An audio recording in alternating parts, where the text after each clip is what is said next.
What'd you think of the Dez signing that happened about an hour ago? Interesting. I don't know where he fits in that offense, but you can never have too many weapons. I just worry that things are going so well in New Orleans right now. We heard what Sean Lee had to say about him as far as a teammate. We saw a little bit on that All or Nothing series, a little bit maybe off.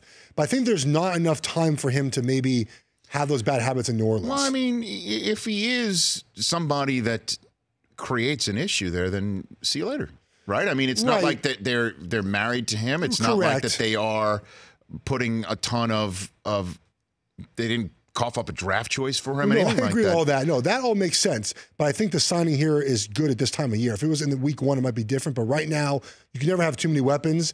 And the best teams keep getting better. They keep loading up on talent.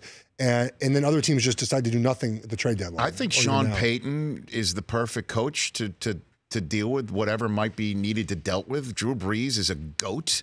Yes. I mean, let's be honest here. In terms of scheme, X's and O's, his abilities, how do you see it fitting into what Sean Payton and Drew Brees have clearly put together for a dozen This is the interesting years? part. I'm not quite sure where he fits in their scheme because he's not a slot guy. And maybe they envision him like an Anquan Bolden. As Bolden got older, he moved into slot, became a really good route runner, became a reliable pass catcher.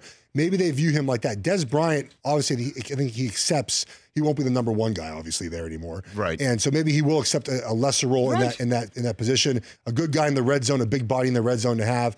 And I think more than anything, though, and why I kind of do like this signing is Dez will have something to prove, which is very important, right? Because he signed a one-year deal, wants to be a free agent. Now he can go win in New Orleans.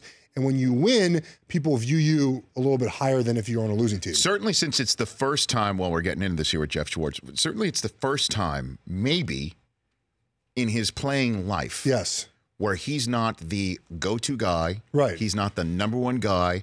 And the pressures of that are not on him. This is house money for him, too. Correct. The pressure is if he does not succeed and has the greatest, most accurate passer in the history of the league throwing to him. 76% of passes completed this year. And a running game, and another wide receiver in Thomas that should allow him a lot of free reign to throw his body around and be particularly physical. So that's why I think, for me, I don't see how this doesn't work, Geoff. One thing, too, Saints offensive line, I got to give a shout out. They're really good. They don't get, I know you just mentioned everything else. The Saints offensive line, fantastic. No, I agree with everything you're saying, but I do think with wide receivers, though, it's hard for them at times to accept being not the number one guy. I can't recall like many other times when a guy who's been number one guy for so many years then has to become like the third or fourth option. Maybe it's a relief for him, though. I'm looking at it the other way. I agree. I think your points are very valid.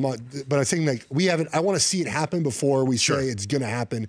But like I said, adding more weapons at this point in the season for the Saints in an offensive league can never be a bad thing. The Rich Eisen Show, weekdays at noon Eastern on Audience.